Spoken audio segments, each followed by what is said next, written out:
Hey folks, well today we're going to discuss Adam Lambert's CD For Your Entertainment. Last week I did a review of Chris Allen's CD, so check that out if you haven't already. And I'm also going to do a review of Alice in Arejitas once I finally get a chance to listen to, which I still haven't. But anyway, how many of y'all have bought Adam's CD yet? What did y'all think about that ridiculous cover? Wasn't it atrocious? That's one of the worst CD covers I have ever seen in my life. I thought it was horrible. I've heard a lot of people online accurately describe it as looking like one of those old Lisa Frank Trapper Keepers. Adam went on Twitter and said that the album cover is deliberately campy and it's an homage to the past. Didn't he mean homage? I looked up the word homage and the only thing I could find was in the Urban Dictionary, which the definition means basically that it's when a man abandons his homies to spend the night with his girlfriend, or in Adam's case, his boyfriend, I guess. I guess we need to get that boy one of them pocket dictionaries so he can check words out before he takes to the Twitter.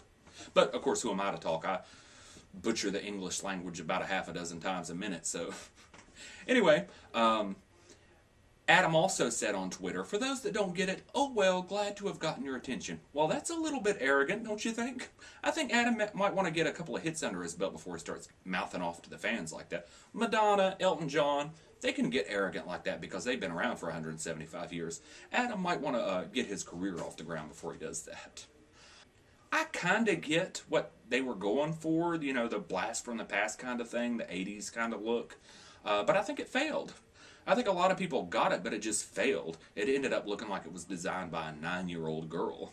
The day after that album cover was revealed, I went onto some Adam Lambert message boards, and a lot of the Adam Lambert fans, what do you call yourselves, Glamberts, were in panic mode because it was just so horrible. But anyway, enough about the cover, let's talk about the music now. The first song on the CD is Music Again, and it's probably my favorite song on the CD. I love that song. It's the kind of stuff that I hoped that Adam would do after the show. It's fun and catchy and kind of rockish, kind of Queenish. And I think it's what a lot of people were hoping for from Adam. Of course, a lot of people were expecting that he was going to be the new lead singer of Queen, which of course I knew was never going to happen. And I don't think it ever had any chance of happening. A few months ago, people were saying he was going to be the new lead singer of Queen. I think it was, I think Adam had more sense than to do something stupid like that. It would have been career suicide. Because then he would have had to get approval for everything he did from a couple of men in their 60s. Plus joining an already established band. You have to split a paycheck, and being the new man on board, he probably wouldn't have got the lion's share. So I think that would have been career suicide. But I think Music Again is a great song. I love it. I give it an A+. The second song on the CD is For Your Entertainment, the title track. For the life of me, I don't know why they decided to release this song so early. I think it was a stupid choice. It's not a horrible song, but it's very Britney pop. And I think a lot of the people, now a lot of you Glamberts out there would have probably been satisfied if he had belched the entire album, but come on down here out of that fan bubble for a little while and join me. I think a lot of the casual fans that liked Adam Lambert on American Idol would have probably bought his CD, and then they hear this song and thought, and then they see that CD cover and they thought, okay, well, this is the way he's going to go. Well, never mind then. So I thought it was an odd choice to have as his first single. Well, if you want to call it his first single, it's actually his second. But a lot of people consider it his first. Anyway, I give that song a C, because like I said, it's not a horrible song. The third song is What Do You Want From Me? And in case you couldn't already tell, it was written by Pink. My sister hasn't watched American Idol. Well, she's watched at it a little bit, but she hasn't really watched the show since Melinda Doolittle was eliminated. She was furious when Melinda got eliminated. But so I let her hear a clip of this song, and I said, who wrote this song? I'll give you 2 guesses. And she guessed right on the first guess. She guessed that it was Pink, because it definitely sounds Pink, and I haven't been crazy about anything that Pink has really done for a while. I'd like to hear how she sounds doing this song.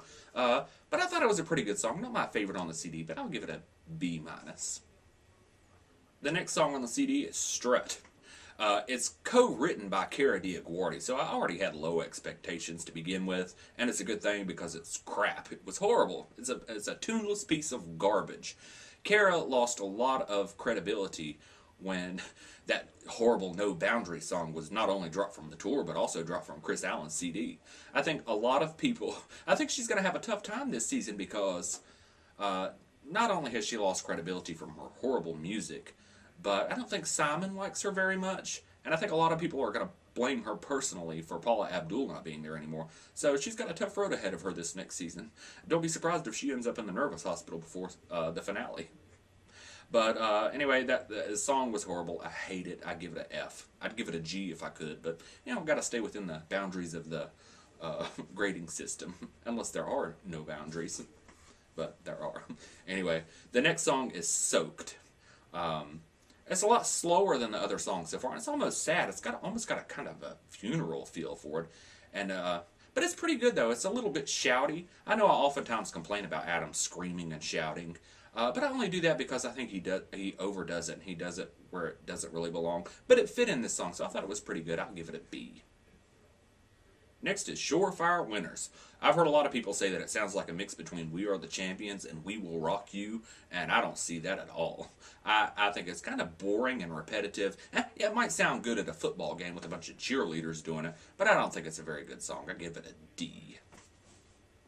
After that was A Loaded Smile. When it started, I thought that it was going to be pretty good, but it all went downhill from the very beginning. It was okay at the beginning, and then it just went all downhill, and I hated it. I thought it was horrible, especially when they got to that weird, what is that instrument doing the whole, isn't that the fail sound effect? Well, I guess in that case it worked perfectly. I give it an F. Next is If I Had You.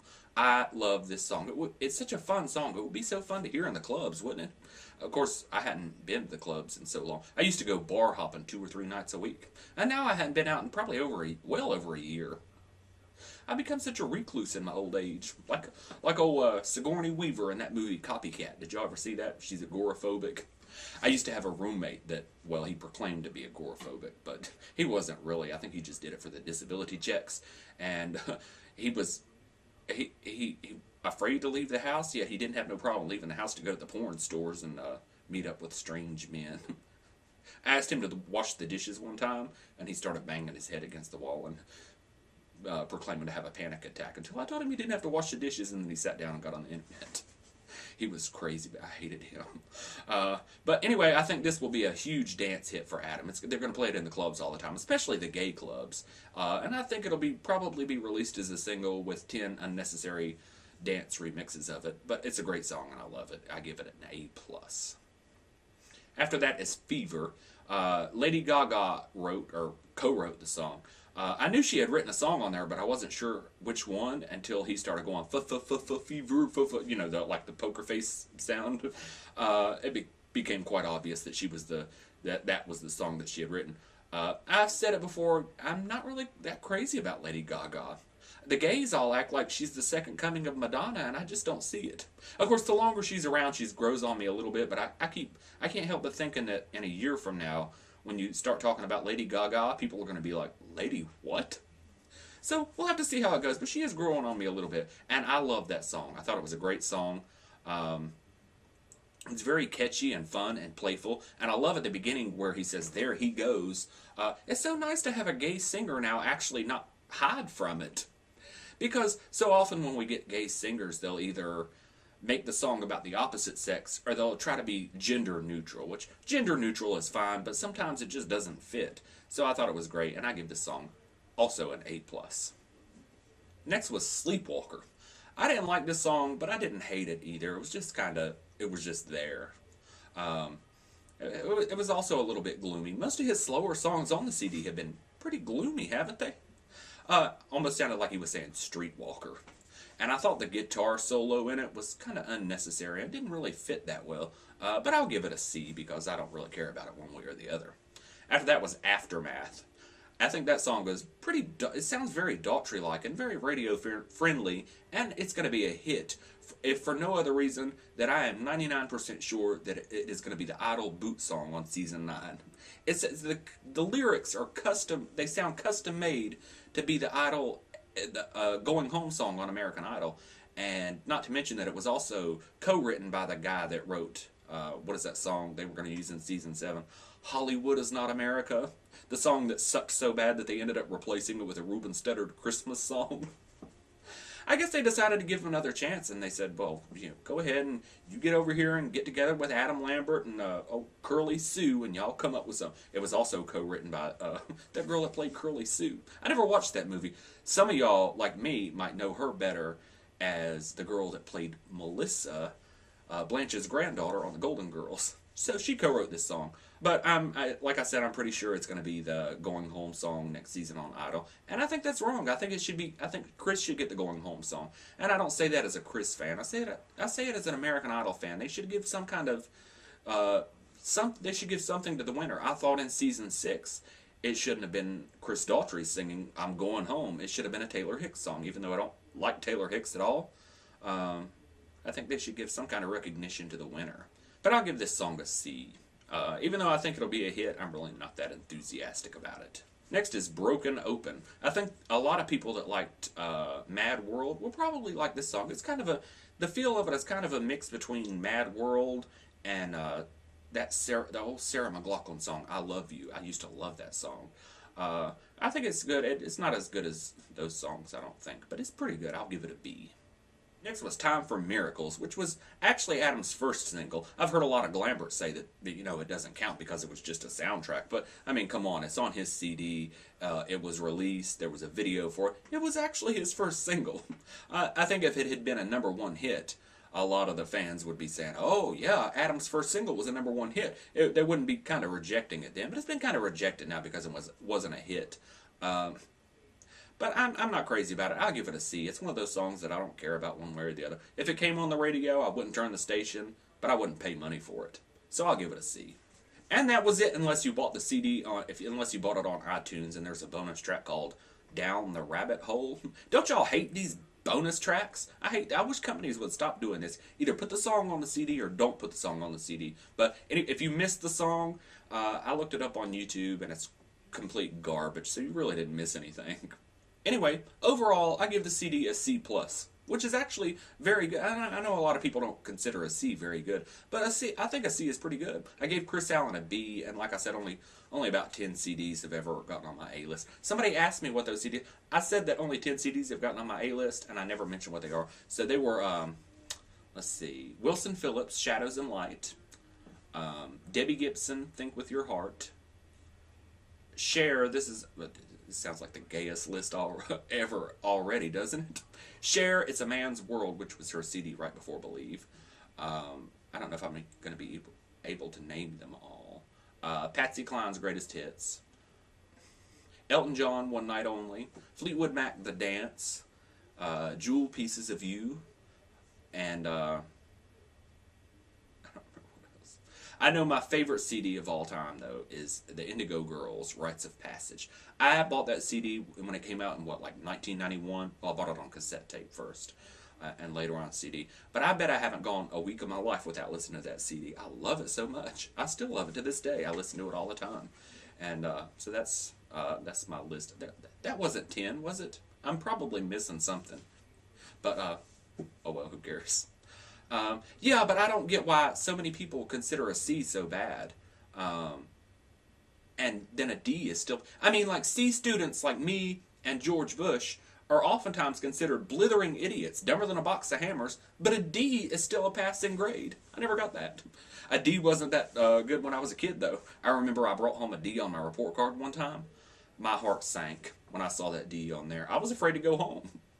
But it ended up okay because when I went home, my sister got her report card that day too, and she got a D too, but she also got an F.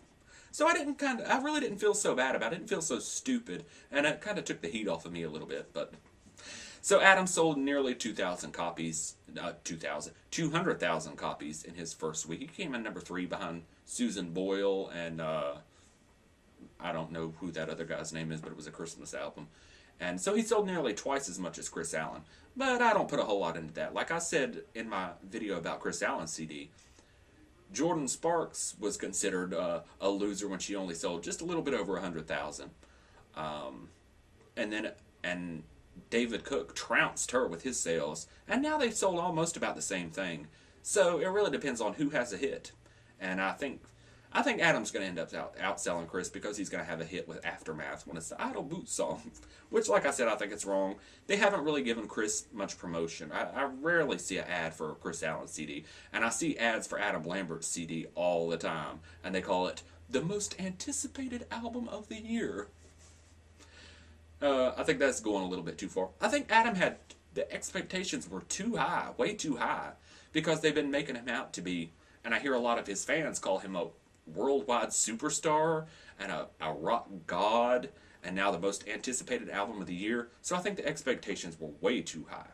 But it was still a pretty good CD. What did you all think of it? Anyway, that's it for now. I'll see you folks later. Bye.